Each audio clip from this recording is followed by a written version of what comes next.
আসসালামু আলাইকুম এইচএসসি পরীক্ষার্থী। আজ আমি আপনাদের সাথে যে বিষয়টা নিয়ে আলোচনা করব সেটা হলো মডিফায়ার। মডিফায়ার কি? মডিফায়ার হলো অতিরিক্ত তথ্য। কার সম্পর্কে অতিরিক্ত তথ্য? নাউন সম্পর্কে অতিরিক্ত তথ্য, অ্যাডজেক্টিভ সম্পর্কে অতিরিক্ত তথ্য এবং ভার্ব সম্পর্কে অতিরিক্ত তথ্য। আর এই মডিফায়ার কত প্রকার? দুই প্রকার। একটা হলো প্রি মডিফায়ার আর একটা হলো পোস্ট মডিফায়ার। এখন আমি আপনাদের সাথে একটা কোশ্চেন সলভ করে দেখাবো কেমনভাবে মডিফায়ার আনসার করব। এই যে গ্যাপ আছে, গ্যাপের পরে ফার্স্ট ব্র্যাকেটের ভিতরে একটা কথা দেখেন লেখা আছে, পোস্ট মডিফাই দ্য ভার্ব। এই পোস্ট মডিফাই দ্য ভার্ব যদি বলে তাহলে আমাদেরকে মাথায় নিয়ে আসতে হবে চারটে বিষয়। Number one, adverb; number two, adverbial phrase; number three, present participle phrase; এবং নাম্বার ফোর, ইনফিনিটিভ ফ্রেজ। তো এখন বাংলাটা করি। I had a peculiar experience, অর্থাৎ আমার একটা অদ্ভুত ধরনের অভিজ্ঞতা হয়েছিল। হোয়াইল, যখন travelling to Saint Martin island, যখন আমরা সেন্ট মার্টিন দ্বীপে যাচ্ছিলাম ওই সময় অপ্রত্যাশিতভাবে বা হঠাৎ করেই আমার একটা অদ্ভুত ধরনের অভিজ্ঞতা হয়েছিল। বাংলা কোনো শব্দের শেষে যদি ভাবে কথা উল্লেখ থাকে তাহলেই অ্যাডভার্ব হয়, তো এখানে অ্যাডভার্ব হবে। তাহলে এখানে আমরা অপ্রত্যাশিতভাবে এটা আমরা লিখব আনএক্সপেক্টেডলি অথবা সাডেনলি।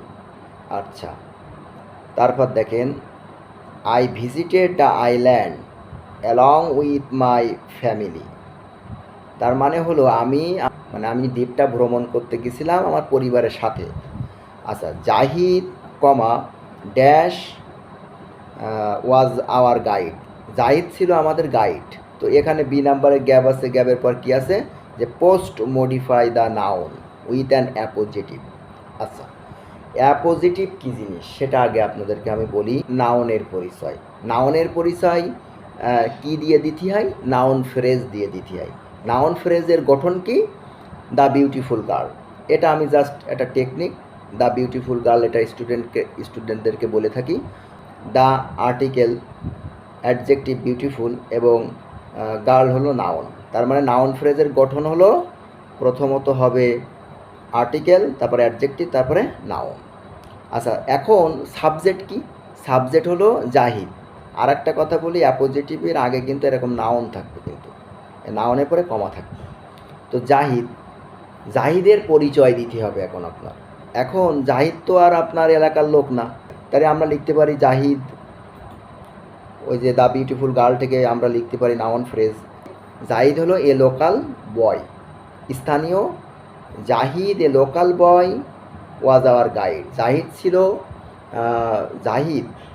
যে ছিল আমাদের গাইড সে হলো স্থানীয় একটা ছেলে। আচ্ছা, তারপর দেখেন, on our way to the island we watched dash seagulls. আচ্ছা, এখন ব্র্যাকেটের ভিতরে কি আছে? Demonstrative to premodify the noun. Demonstrative মানেই কি? This, that, this, those. তো এই যে গ্যাপ আছে, গ্যাপের পরে নাউন দেখেন সিগালস। সিগালস মানে কি? শঙ্খচিল।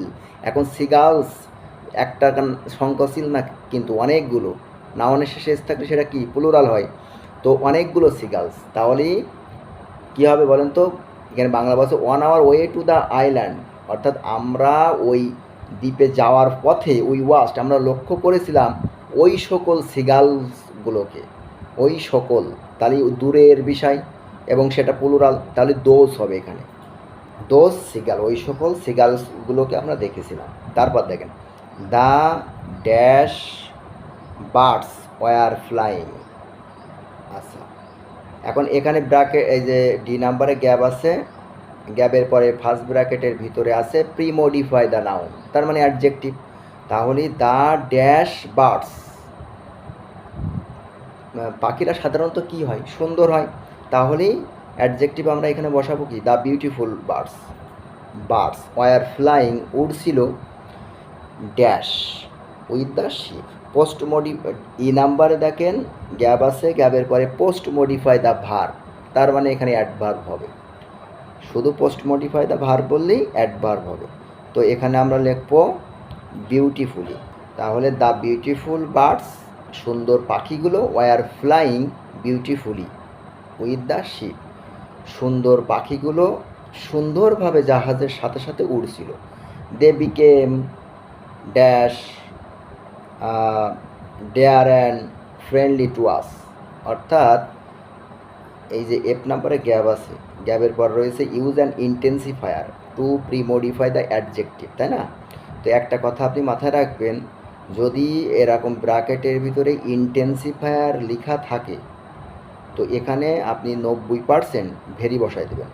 উই এন্টারটেইন দেম, আমরা তাদেরকে এন্টারটেইন বিনোদন দিচ্ছিলাম, উইথ কি দিয়ে, চিপস অ্যান্ড বিস্কিট, চিপস এবং বিস্কিট দিয়ে তাদেরকে বিনোদন দিচ্ছিলাম। জি নাম্বারে dash them use a present participle to premodify the noun, present participle বসাতে হবে, তার মানে V one plus ING.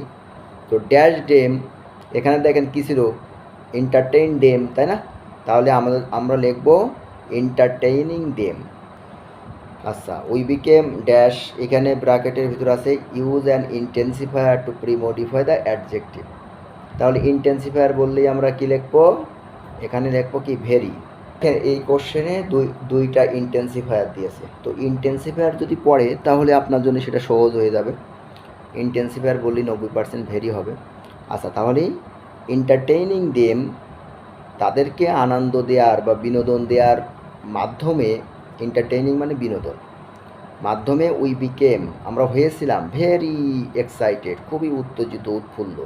We decided, আমরা সিদ্ধান্ত নিয়েছিলাম, dash in the idyllic island for a couple of days, আমরা সিদ্ধান্ত নিয়েছিলাম নৈসর্গিক ওই দ্বীপে আরও কিছুদিন থাকবো।